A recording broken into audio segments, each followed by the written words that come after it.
El día de hoy y este fin de semana también, la prensa internacional le ha dado una amplísima cobertura a la conmemoración del sangriento golpe de Estado que liquidó la democracia en Chile. Hoy, lunes 11 de septiembre, se cumplen 50 años del violentísimo golpe de Estado que acabó con una de las democracias más estables en ese momento en América Latina y que marcó el comienzo de una despiadada dictadura que duró 17 años. El New York Times, que es uno de los que más amplitud le ha dado a este asunto, entre otros medios, ¿eh? Pero digamos, me quedo con la versión del New York Times porque es un buen resumen de lo que sucedió.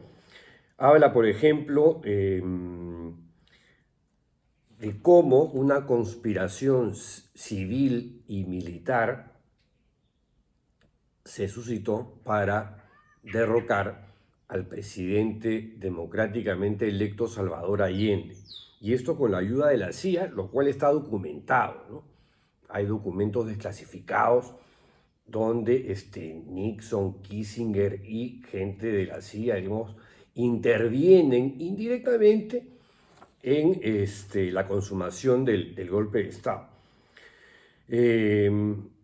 Décadas después, dice el New York Times en una nota firmada por Pascale Bonnefoy, izquierda y derecha siguen culpándose mutuamente por el colapso de la democracia.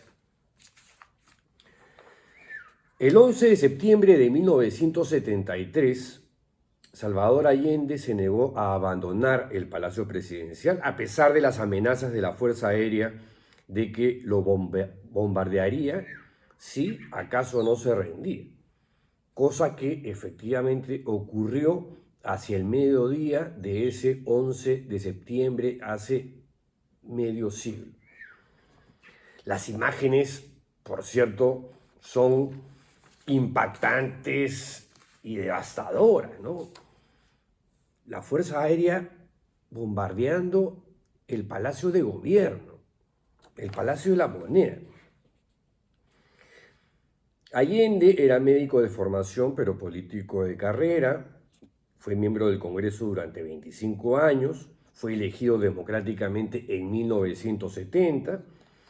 Y la mañana del golpe, recuerda el New York Times, antes de que la última estación de radio fuera silenciada, Allende pronunció las siguientes palabras: estas son mis últimas palabras y tengo la certeza de que mi sacrificio no será en vano. Tengo la certeza de que por lo menos habrá una lección moral que castigará la felonía, la cobardía y la traición. Algo que, todo hay que decirlo, ¿no? Lamentablemente se cumplió en parte, porque la sociedad chilena sigue partida en dos. Mucha gente hasta el día de hoy defienden, justifican ese golpe de Estado que le costó casi 20 años de democracia al vecino país. Vuelvo al New York Times. Oficiales de alto rango de las Fuerzas Armadas y de la policía llevaban meses conspirando para derrocar al presidente Allende. Pinochet se unió a la conspiración apenas 2 días antes. Pinochet había ascendido a comandante en jefe del ejército semanas antes, reemplazando al general Carlos Prats, conocido por su apego a la Constitución y que se vio obligado a dimitir. Pinochet también, ojo, también era considerado un oficial constitucionalista y contaba incluso con el apoyo del presidente Allende. Según una investigación judicial en septiembre de 1974, bajo las órdenes de Pinochet, la Dirección de Inteligencia Nacional, la famosa DINA, asesinó a Prats y a su esposa tras colocar una bomba bajo su auto en Buenos Aires, Argentina, donde se había ido al exilio. En 1974, Pinochet se ascendió el rango, ¿no?, que hasta ese momento era inexistente, y se puso el rango de capitán general. Y se proclamó líder supremo de la nación, presidente de la República y etc., etc.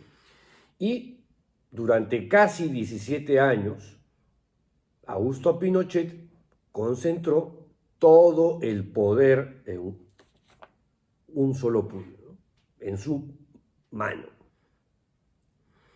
Y por cierto fue el responsable principal de las violaciones generalizadas de derechos humanos que desataron las Fuerzas Armadas y policiales y los organismos clandestinos de inteligencia que estaban bajo su control, fuera de todas las barbaridades que hizo la DINA. Más de 2.000 personas murieron bajo tortura. En total, el número de muertos son como 3.000 y pico.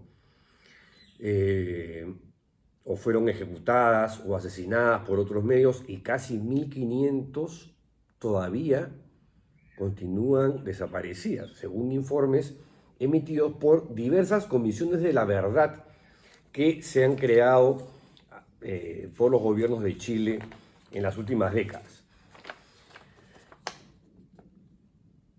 Vuelvo con el relato del New York Times, que dice que con la capital, con Santiago firmemente bajo control militar, Allende ordenó que todos los que quedaban en la Moneda se rindieran.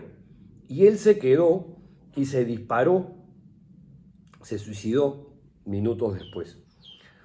Durante décadas se pensó que los militares lo habían asesinado, por lo menos era una hipótesis que se decía, se soltaba, se conversaba, ¿no? Sin embargo, una investigación judicial que llevó a la exhumación de sus restos en el año 2011 llegó a la conclusión de que Allende se quitó la vida. En 1980, a través de un plebiscito fraudulento, se aprobó una constitución autoritaria que le dio a Pinochet otros 8 años en el poder. Cerca de 200.000 chilenos fueron forzados al exilio, y una de las misiones de la DINA, ya dije que ese era el organismo de inteligencia, fue el de organizar un programa conocido como el Plan Cóndor, el cual coordinó con otros servicios de inteligencia de diferentes países de la región que en ese momento estaban digamos, cooptados por dictaduras militares, ¿no? En Bolivia, Banzer, en Uruguay, un civil, Bordaberry, pero que era el títere de los militares, la dictadura militar argentina, Velasco en el Perú, y en fin, y en Brasil también, ¿no? Bueno, este plan Cóndor coordinaba con los diferentes servicios de inteligencia de todos estos países bajo la férula de un dictador militar. De izquierda, de derecha, da lo mismo. Civil, militar, porque también les decía que en Uruguay no era un militar, era un civil. Bordaberry, que era el válido, ¿cómo llamarlo?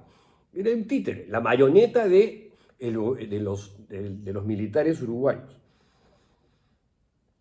En el año 76, la DINA, con colaboración de otros países del Plan Cóndor, utilizó un coche bomba para asesinar al ex embajador de Chile en Estados Unidos, Orlando Letelier, en Washington.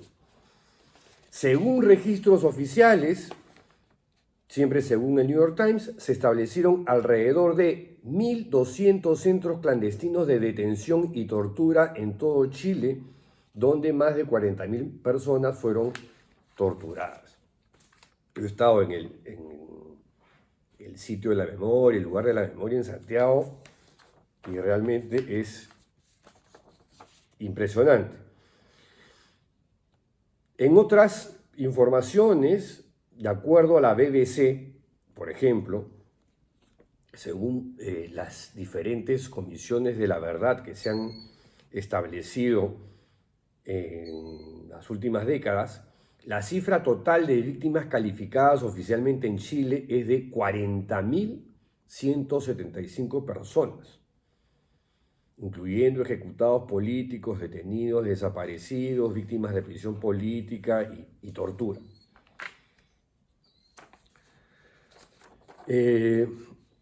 Otra información que tiene que ver con el New York Times es que lo que ocurrió en la práctica luego del golpe de Estado es que se suspendieron las libertades políticas y civiles, se ilegalizaron los partidos políticos y sindicatos, se impuso un estado de sitio y los medios de comunicación de oposición fueron prohibidos o censurados y la disidencia, por cierto, era severamente castigada.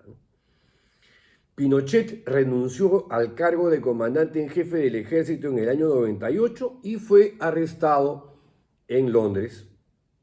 Y para el momento de su muerte, en el año 2006, a los 91 años, Pinochet, su esposa y sus hijos estaban siendo investigados por cargos de fraude y de corrupción. Pinochet, remata la nota del New York Times, fue imputado de cargos relacionados con crímenes de alto perfil contra los derechos humanos, pero nunca fue condenado. Nunca fue condenado este maldito hijo de puta.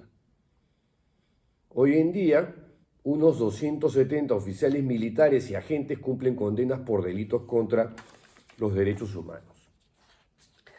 En las páginas del diario El País, un editorial que fue publicado el día de ayer titulado La fractura de Chile, hace una reflexión sobre esta conmemoración de a los 50 años del golpe de Estado perpetrado por Pinochet.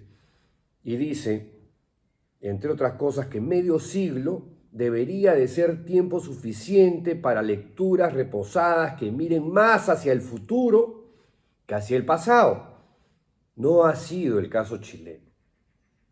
De hecho, han emergido discursos negacionistas del terrorismo de Estado.